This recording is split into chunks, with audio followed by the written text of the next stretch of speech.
Welcome back to the Timeless Tales Library, where the world outside fades and a new story begins. I'm Oliver, your host, and tonight I'll be sharing a soothing tale to ease your mind and guide you gently towards sleep. The Timeless Tales Library is made possible by listeners like you. If you've found comfort here, please subscribe and help us continue creating these peaceful stories. As you settle in, comment below and let me know where you are in the world tonight, and share a place you dream of, a story taking you to perhaps the dusty aisles of an old bookstore, the quiet corners of a coastal lighthouse, a snow-blanketed cabin, or a silent, star-filled desert. Your ideas keep our little library glowing bright. A gentle journey through a twilight wonderland, where Alice discovers a magical realm painted in soft purples and golds, where old friends gather for evening tea, and where the very air seems to hum with quiet contentment, a story of peaceful wandering, warm conversations, and the beautiful ritual of day becoming night. Now, close your eyes, exhale slowly, and let the day's tensions dissolve like mist in the morning Sunday. Picture each worry as a leaf falling gently from a tree, carried away by a soft breeze. Tonight, you're not in your room, you're in the starlit grove, a tranquil section of the Timeless Tales Library, where the air hums with quiet magic. This secluded grove within the library is a sanctuary of endless paths, each winding trail leading to a new moment of peace, a hidden truth, or a spark of joy waiting to be discovered. Tonight's story is your walk through this enchanted grove. As we take our first step, let your body melt into the warm embrace of your bed. Your mattress is a mossy knoll beneath a canopy of twinkling stars, cradling you in comfort. Soften your shoulders, unclench your hands, and let your breath flow like a gentle stream. Feel the earth beneath you, steady and kind, holding you in its quiet strength. Let's begin our journey. Alice in Wonderland, on the Lavender Hour. The final embers of daylight dissolved into a wash of liquid gold, painting the entire world in a hue of warm honey. It was in this luminous glow that Alice found herself at the edge of a meadow she knew she had never walked before, yet it felt as familiar as her own reflection. The air, thick and sweet, hung still and heavy, carrying the deep perfume of jasmine and the soft, comforting sweetness of vanilla. The grass beneath her bare feet was an impossible velvet, cool and cushioning, as though she were walking on the softest down of a forgotten dream. Each step she took was silent, a gentle sinking into a bed of emerald silk. Above, the sky was not a mere backdrop but an active canvas, a masterpiece in slow, deliberate creation. It was a symphony of color, where gentle strokes of lavender bled into soft rose gold, and whispers of dusty pink faded into the deepening twilight. It was a kind of beauty that demanded a surrender of the mind, urging her to simply observe, to breathe, and to exist in its gentle presence. This wasn't the vibrant, chaotic beauty of a bustling day, but the quiet, introspective beauty of a world preparing for rest. Alice found herself unable to recall the path that had led her here. The last memory was a vague sensation of a book open in her lap, the rough bark of the old oak tree against her back. Yet, the question of how felt as insignificant as a grain of sand on a vast beach.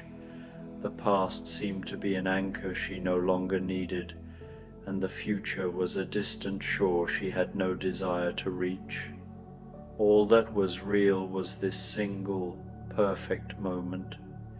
Her senses were heightened, each one a separate window into this new world. She listened to the distant, soft tinkling of wind chimes, a sound like fractured moonlight, and a gentle rhythm that seemed to hum in harmony with her own heartbeat. A warm breeze, scented with promises of peace, lifted a stray curl from her face. It felt less like a gust of wind and more like a gentle whisper, a soft caress from the world itself. "Are you listening, Alice?" it seemed to say, "to the quiet?" A profound sense of belonging settled over her, not with a sudden jolt, but with the slow, sure weight of coming home after a long journey. It was a knowing that resonated in her bones, a deep-seated truth that transcended logic or memory. She felt, for the first time in what felt like an eternity, that she was exactly where she was meant to be.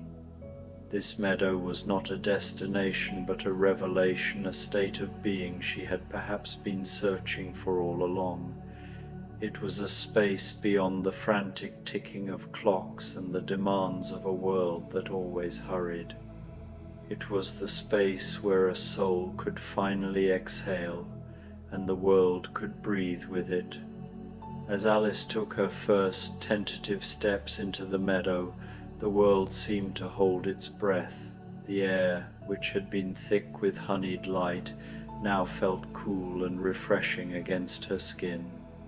The grass was a deep, soft green, so vibrant it seemed to hum with its own quiet energy. The flowers, however, were what truly held her attention.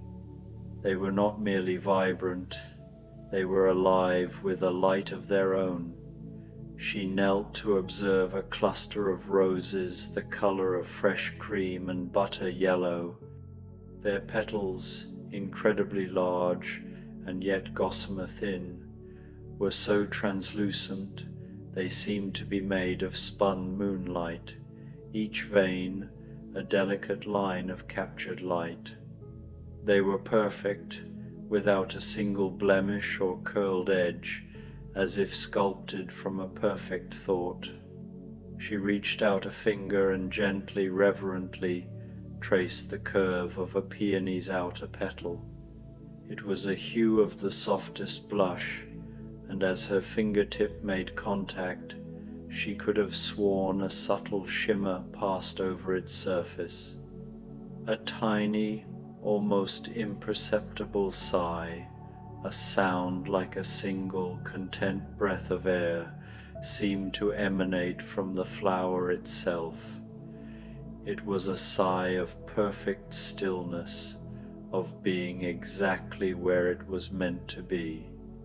Alice straightened, her heart full of a quiet, unfamiliar joy. It was a joy that didn't bubble up in a burst of laughter, but settled deep within her, a warm, resonant hum.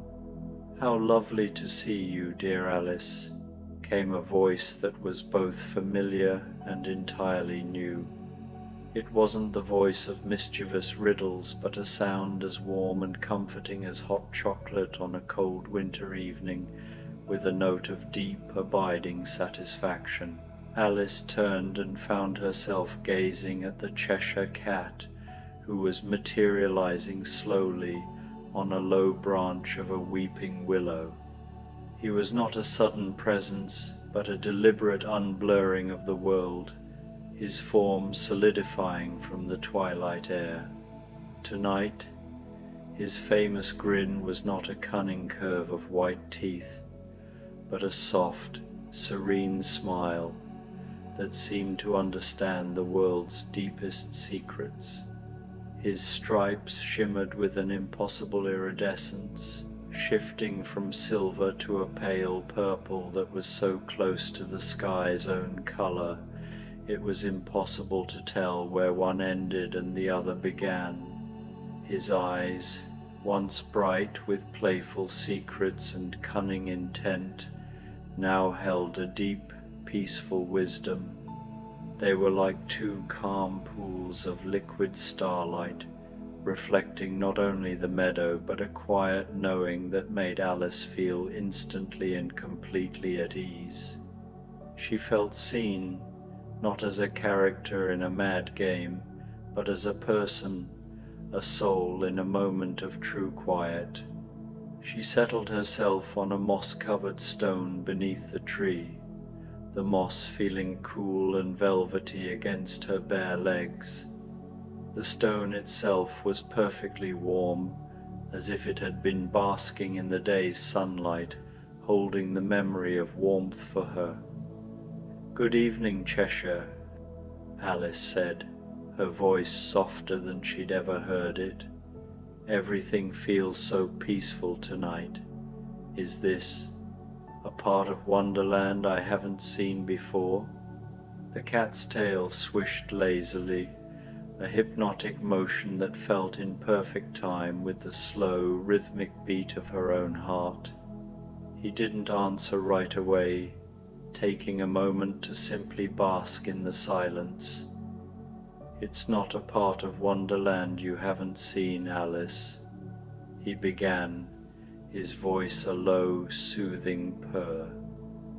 "It's a state of being you haven't yet learned to notice. It's the Lavender Hour."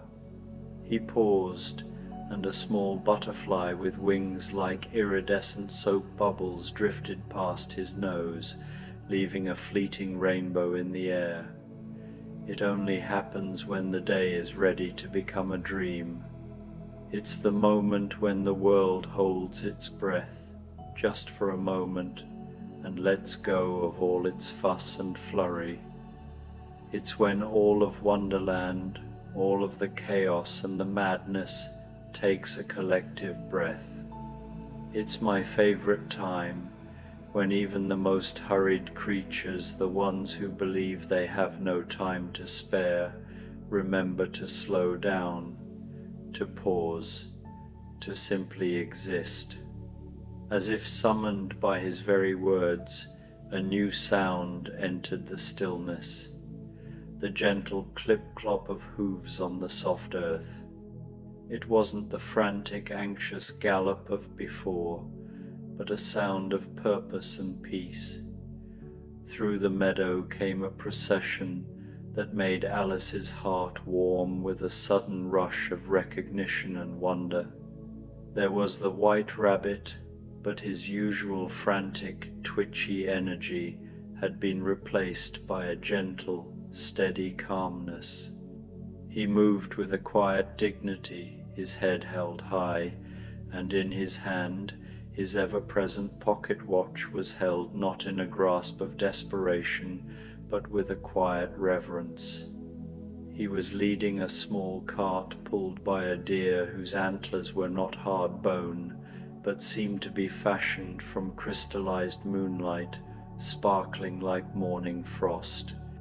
The cart was laden with cushions in every shade of purple imaginable, from the deepest eggplant to the palest lilac, their textures a mix of silk, velvet, and woven cloud. And sitting atop this mountain of peaceful purple was the Mad Hatter, but he too was changed. His tall hat was not adorned with its usual frantic price tag, but with a simple, serene wreath of night-blooming flowers that seemed to drink the twilight. His eyes, which usually held a frantic spark of unhinged energy, were calm and luminous. "Alice," perfect timing, called the Hatter, his voice no longer a wild, excitable shriek, but a melodic and calm cadence, like a lullaby half remembered from a peaceful childhood. "We're setting up for the evening tea. Will you join us?" The white rabbit nodded eagerly, his ears no longer twitching in nervous energy, but instead conveying a gentle enthusiasm. "We've been preparing all day," he said, consulting his pocket watch. Alice noticed its hands were moving backwards in slow, hypnotic circles. Though time moves differently during the lavender hour, so we have all the time in the world. Time isn't something to be conquered here, you see. It's something to be savored. Alice found herself walking alongside the cart, her hand resting on its smooth, warm wooden side. The deer pulling it had eyes like pools of starlight, and it moved with such grace that the cart barely seemed to touch the ground.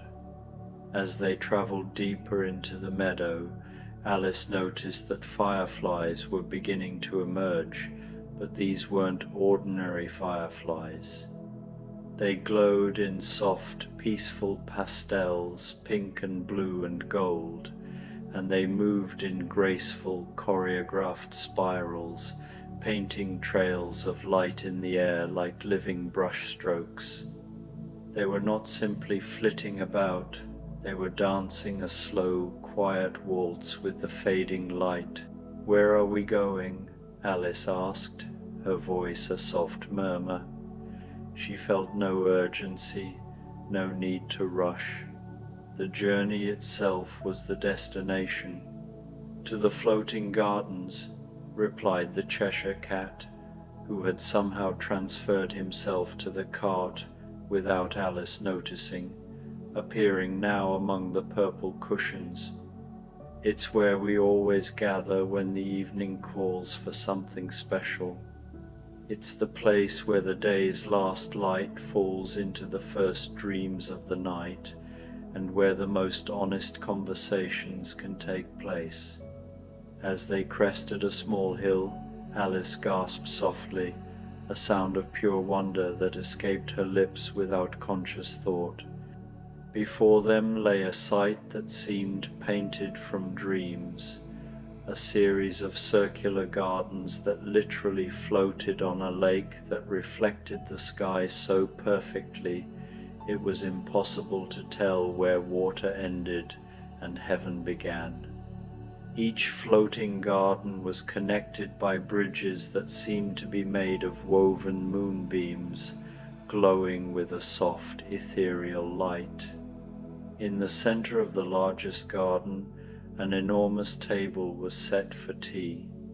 But this was no ordinary tea table. It stretched in a gentle spiral like a seashell. It was draped in a cloth that shifted color slowly, like the twilight itself, from a creamy white to a soft gold to a perfect, soothing lavender. The chairs around it were mismatched but somehow perfectly harmonious, each one a unique piece of art. Some were carved from driftwood and cushioned with moss. Others seemed to be made from crystallized flower petals, and a few seemed to be constructed entirely of solidified moonlight. Each chair was an invitation to a different kind of peace. As their cart glided across the first moonbeam bridge, which felt perfectly solid despite its ethereal appearance, Alice could see that they weren't the first to arrive. The Queen of Hearts was already seated at the table, but tonight she wore no crown of sharp edges. Her hair was adorned with a circlet of sleeping poppies, and her dress had transformed from its usual bold red to a soft rose pink that seemed to glow from within.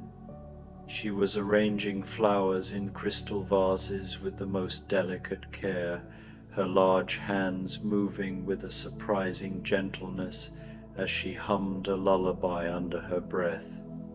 "Your Majesty," Alice said, offering a small automatic curtsy.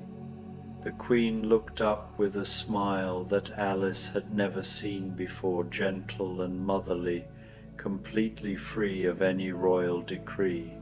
"Oh, my dear child," she said, her voice like honey and silk.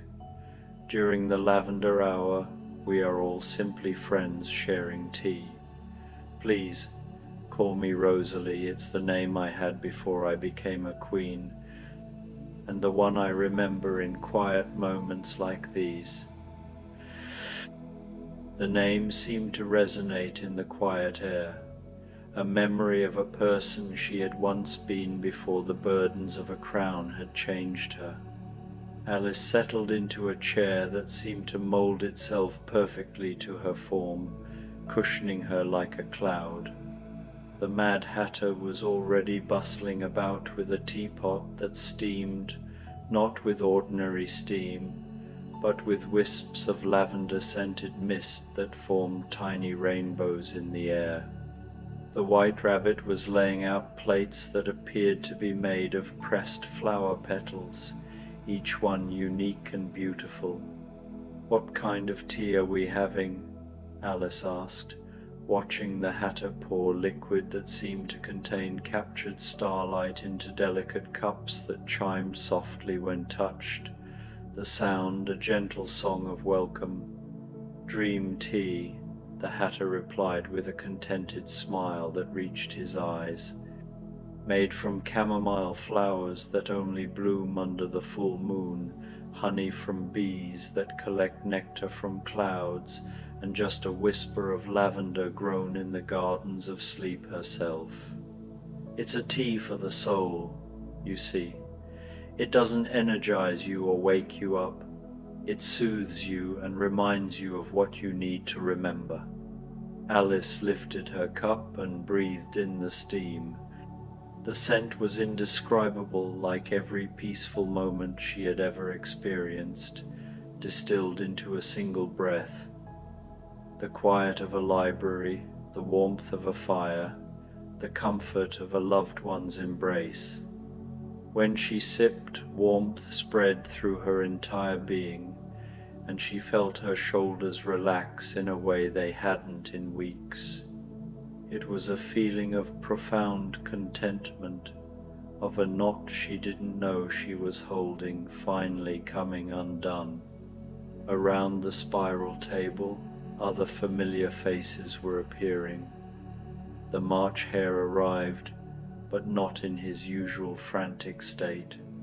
He rode a bicycle with wheels that seemed to be made of dandelion clocks, leaving a trail of floating seeds that transformed into tiny lanterns as they drifted away. The Dormouse emerged from a teapot, not the one the Hatter was using, but a larger, more comfortable one that had been converted into a cozy bedroom, complete with tiny curtains and a miniature chimney from which puffed rings of sweet-scented smoke. "I've been having the most wonderful dreams," the Dormouse announced, stretching and yawning with a slow, deliberate grace. "I dreamed I was a cloud, drifting across purple skies, and everywhere I went, I rained down silver stars that turned into music when they touched the ground." The Cheshire Cat, now reclining in a chair that seemed to be made of solidified pearls, nodded approvingly, his contented smile almost all that was left of him. "The best dreams," he observed, his voice a quiet rumble, "are the ones that feel real even after you wake up." As the evening deepened, the air grew cooler, and a soft, luminous glow began to emanate from the floating gardens themselves, as if they were absorbing the twilight and transforming it into a nurturing light. More beings, drawn by the gentle hum of contentment, joined their gathering. A family of hedgehogs arrived, not with sharp spines, but with delicate, tiny flowers blooming from their backs. They rolled themselves into soft, glowing balls, each a living lantern casting a pale, warm light on the mossy ground. A parliament of owls perched in the ancient, twisted trees that lined the shore of the lake, their hoots forming a gentle, resonant symphony that seemed to harmonize with the slow, soft lapping of water against the garden's edges. The sound was not a melody to be listened to, but a rhythm to be felt, the heartbeat of a peaceful world. The conversation around the spiral table was not a series of rapid-fire statements, but a slow, honeyed flow of pleasant thoughts. It was a space where questions didn't demand answers and statements didn't require proof. The March hare, no longer a frantic figure, mused thoughtfully on the flavor of rainbows, declaring with a quiet certainty that they tasted of birthday cake and summer mornings, a flavor that evoked pure, uncomplicated happiness. The Queen, Rosalie, shared her knowledge of planting a garden of music boxes, explaining with a tender smile that one must bury them when they are quiet, and the resulting song will be the perfect echo of that stillness. The Cheshire Cat, now more a presence than a body, insisted that butterflies truly did carry messages between flowers, and with a soft, knowing grin, added, "Most of the messages are compliments. The world needs more of those, don't you think?" Alice found herself drawn into this gentle exchange, the feeling of the dream tea still a warm, expansive presence within her. She began to share a story about a dream she'd had, not a frantic, confusing one, but a peaceful vision where her fingers could paint, and everything she painted would come alive. As she spoke, she noticed a peculiar phenomenon. Her words seemed to take on a physical form, floating above the table like soap bubbles filled with colored light. Each one contained a tiny, swirling image from her story, a miniature tableau of her dream. They floated and drifted, a visible narrative woven from memory and starlight. "That's not a dream," said the White Rabbit kindly, his usual nervous twitch now a simple, contemplative gesture as he pulled out his backwards pocket watch. The hands spun in slow, hypnotic circles. "That's a memory from the future. Time works quite differently here during the Lavender Hour. The past, the present, and the future aren't a line to be hurried along, but a landscape to be explored. You're simply remembering something that hasn't happened yet, but will always be true." As if to prove his point, Alice looked at her hands and saw that her fingertips were indeed tinted with soft, glowing pastels. Without quite knowing how, she found herself reaching out to touch the air, and where her fingers moved, trails of gentle color followed. They were soft pinks and baby blues and the palest greens, forming intricate patterns that looked like flowers blooming in fast forward, their petals unfurling in silent bursts of color. It felt as natural as breathing, a silent language her hands had always known, but only now had the chance to speak.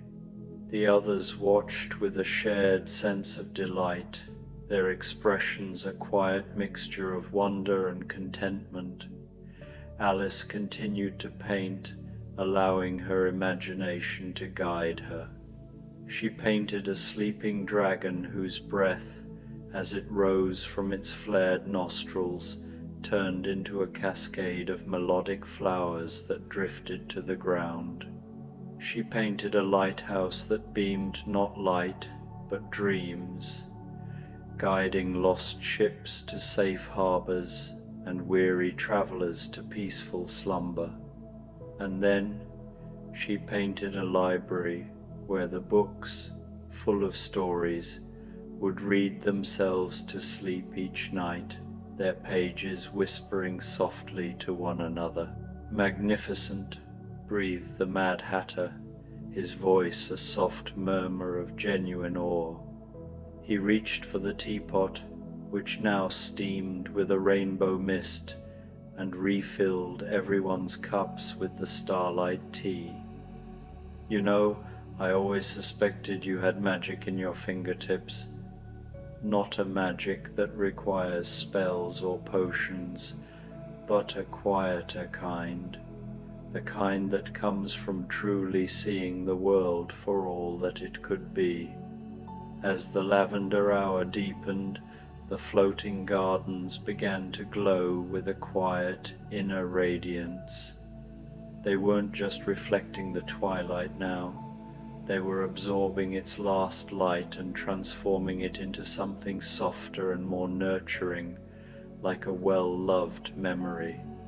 The air itself shimmered with a gentle violet haze, and the surrounding water took on the look of liquid amethyst. A gentle music seemed to rise from the surface of the lake, not a melody with a beginning or end, but a rhythm like a soft heartbeat or the distant, peaceful waves on a serene shore. It was the sound of the world settling into itself, of every hurried moment letting go and finding its quiet place. The Queen, whom Alice now knew as Rosalie, had finished her delicate work with the flowers, and her movements were a testament to the peace that now defined her. She turned her attention to a new project with a quiet, focused concentration that spoke of deep love and care. Alice watched as Rosalie wove together strands that seemed to be made of pure moonlight and glimmering dewdrops. The threads shimmered and danced in Rosalie's hands, each one holding a tiny captured sparkle.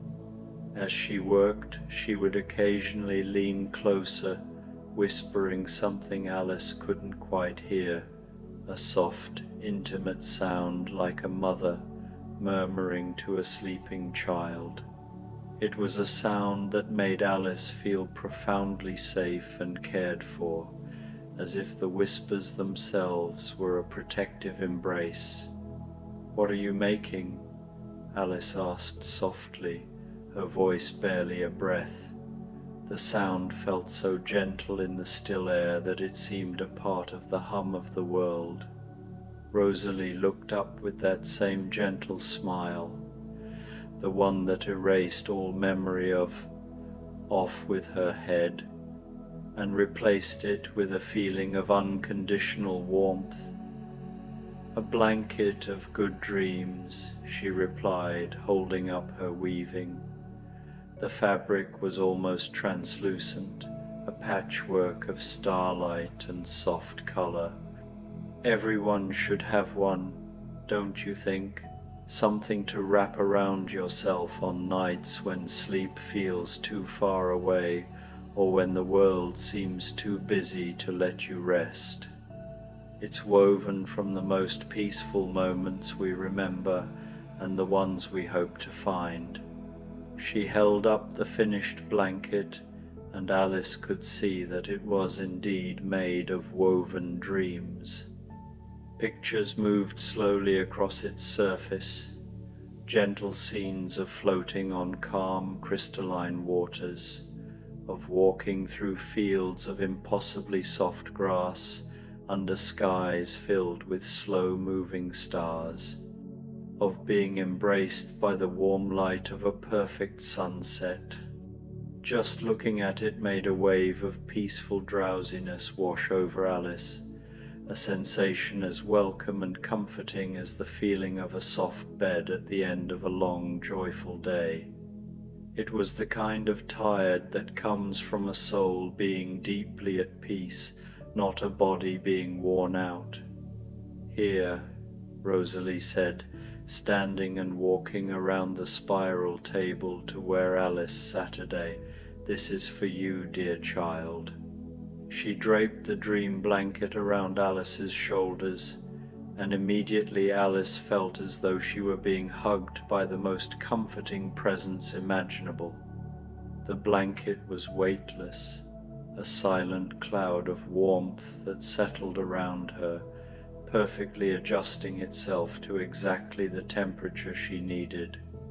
It felt like every happy memory she had ever had was being held close to her. "But why?" Alice asked, her voice thick with emotion. The unexpected gift was more than a gesture, it was a revelation. "Because you brought wonder into our world," replied the Cheshire Cat, his form now so translucent that he was more suggestion than a solid presence, a living metaphor for the ethereal peace of the hour. His voice was like a soft breeze through leaves, and because wonder deserves to be treasured and protected, especially in the quiet hours when the world settles down to dream. It's so easily forgotten, you see, in the bright, busy light of day.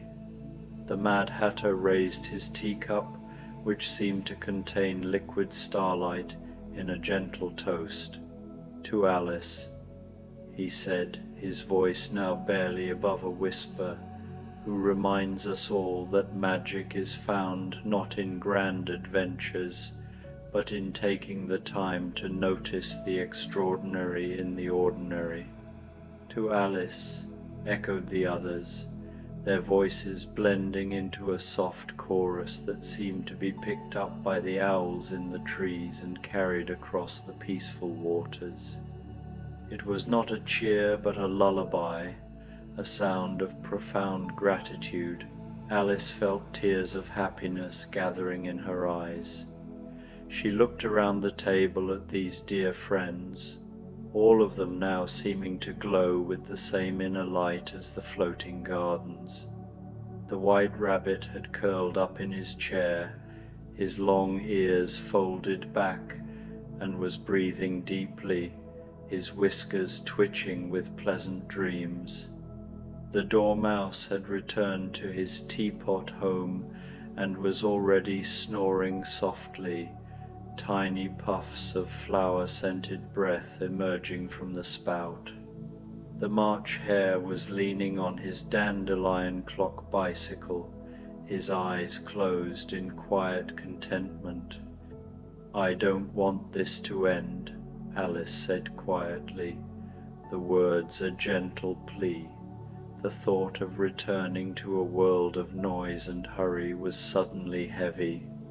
The Cheshire Cat, now barely visible except for his gentle smile, spoke in a voice like wind through leaves. "The most beautiful thing about the Lavender Hour is that it never truly ends. It lives in the space between sleeping and waking, in the pause between one breath and the next, in the moment when day becomes night and the world remembers how to be peaceful. It's always here, Alice. You only need to remember to look for it." As he spoke, Alice noticed that the entire scene was beginning to take on an even more dreamlike quality. The edges of everything seemed softer, and the colors were gently fading into the most soothing pastels. The floating gardens were slowly rotating like an enormous, gentle carousel, and the moonbeam bridges were swaying slightly with a rhythm that matched her heartbeat.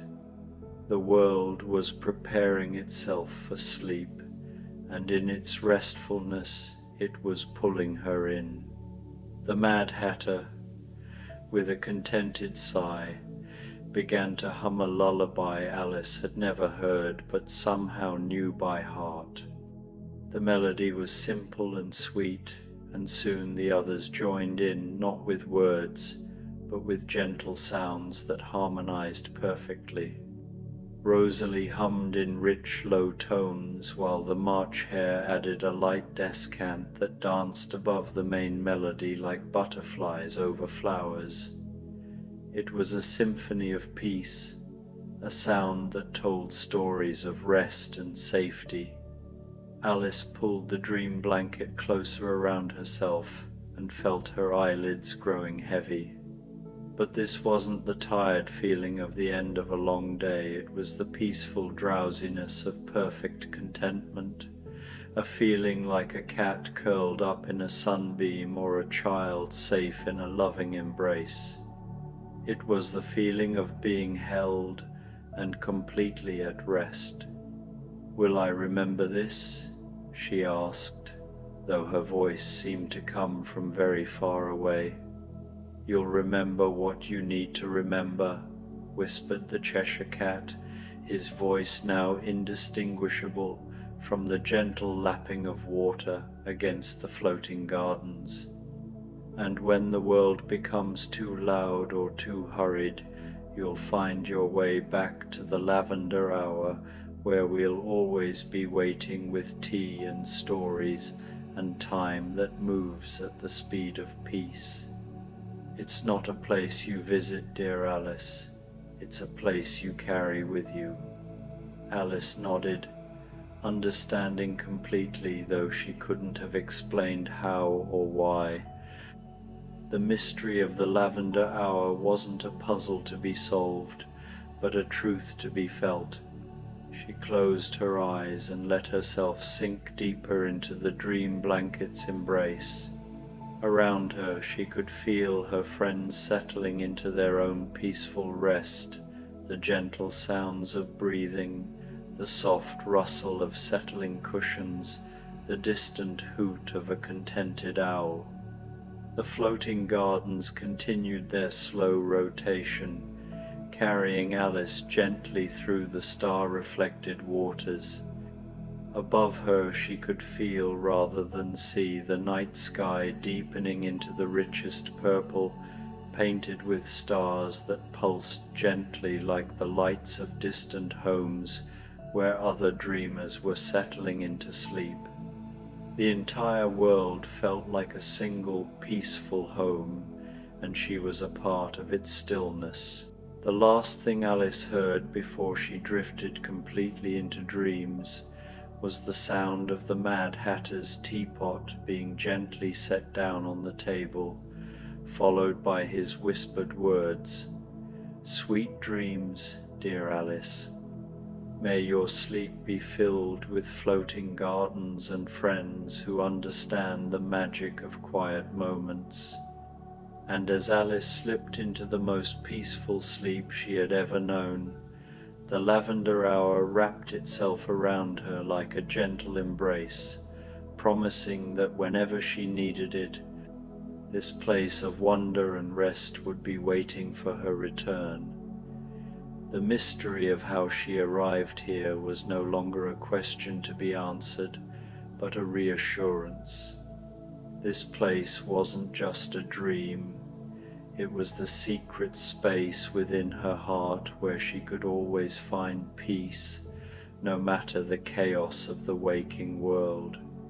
In the floating gardens of Wonderland, where time moved at the speed of contentment and tea was always the perfect temperature, Alice dreamed of painting rainbows with her fingertips while her friends hummed lullabies made of starlight and love.